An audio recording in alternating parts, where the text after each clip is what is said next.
So, guys, I'm here talking to you today about something very unconventional, very different from what I usually do. Not the usual format, definitely. We're going to be discussing the Friends reunion, and there's a reason for this.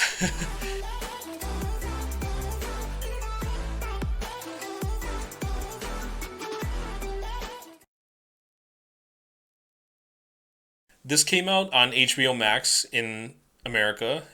Here in Canada, it's on Crave. And this is one of the new releases I was really looking forward to watching because I don't have access to any of the other ones because the theaters are still not open yet.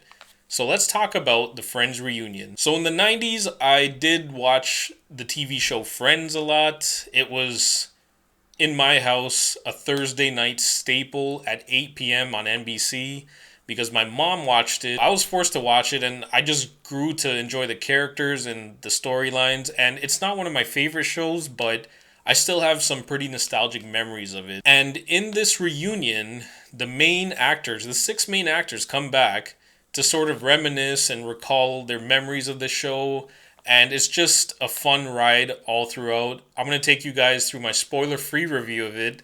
Yeah, this is spoiler free because there are some big surprises that happen, including cameos, just memories, and some set pieces that I don't want to spoil. Now, firstly, I want to compare this to a recent reunion that happened also on HBO Max, and that is the Fresh Prince reunion. Now, The Fresh Prince of Bel-Air was another TV show in the 90s, and it's one of my favorite TV shows of all time.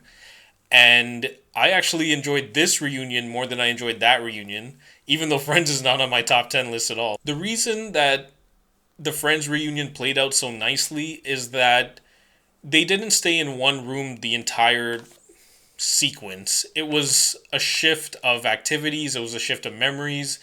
They played a lot of clips from the original and they reminisced about stuff you'd want to hear about as an audience member. So the core focus is with the six main actors who played the Friends. They're sitting on the couch in front of that fountain in the intro, and James Corden is the host of this reunion. And they have an audience, it's all outdoors, all during COVID because the audience is wearing masks.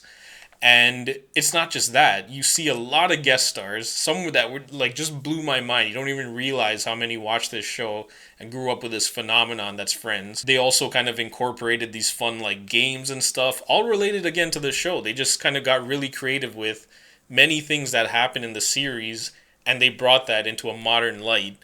And I thought it was well written, well done, and it's a lot of fun, and it's exactly how you would want to see them reunite under these circumstances, especially with everything going on in the world. You'd want to see what they have to say about certain things. That's the purpose of this reunion. Now, I was telling my wife while we were watching this that one of my favorite episodes of Friends, even though the series is not among my favorites, one of my favorite TV episodes of all time, I believe it's season 5, the one where they all find out.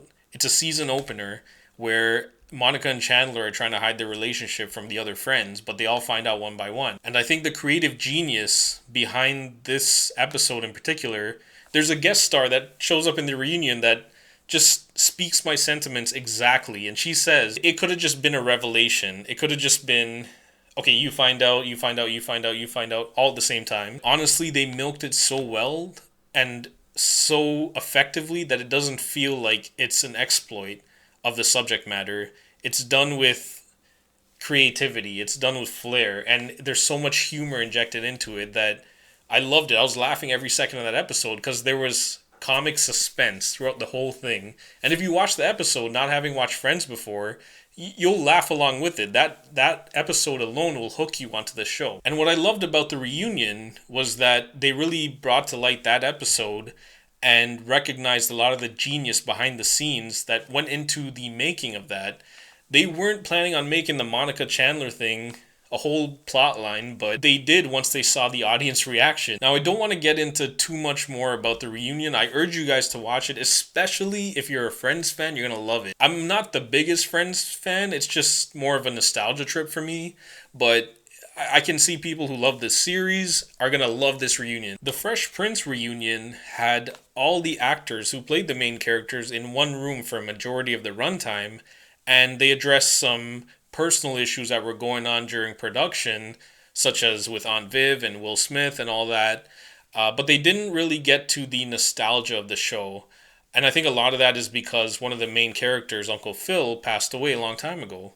Now, with the Friends reunion, they really took it another mile because there is such a vast cast of characters, not just the main characters, but a lot of cameos, a lot of guest stars, and a lot of people from around the world that they get involved in. They introduce different perspectives in very creative ways from all over the world. They also share this kind of like loving tribute to the creators. They're also personally involved. They're there in the audience. And there's a lot I didn't know about this show that I learned watching this reunion. And honestly, it was pretty touching at times, especially the end of it, where Phoebe, Lisa Kudrow, makes a statement about the future and her future with the cast of Friends, which is honestly pretty heartfelt. So I'm not going to talk anymore about this. I want you guys to go watch it, especially if you're a fan of the TV show Friends. You have to see how it wraps up that entire series very nicely and very conclusively. And me personally, this is not the traditional format. This is not a movie review. It's just a review of a one-time event. And I am personally giving this an 8 out of 10. I really enjoyed it. So that's it, guys. That's my review of the Friends reunion. Please don't forget to like and subscribe to my channel. There's more content coming this way. And thank you very much for watching. Cheers.